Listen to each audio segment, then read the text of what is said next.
یہ ہے مسجد عائشہ۔ جب رسول اللہ صلی اللہ علیہ وسلم حج کے لیے تشریف لے کر آئے تو حج سے واپسی پر آپ رسول اللہ صلی اللہ علیہ وسلم نے وادی مصعب میں آرام فرمایا۔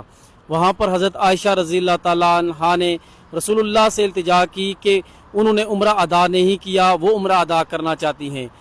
حضرت عائشہ کا عمرہ رہ گیا تھا شرعی مسئلے کی وجہ سے۔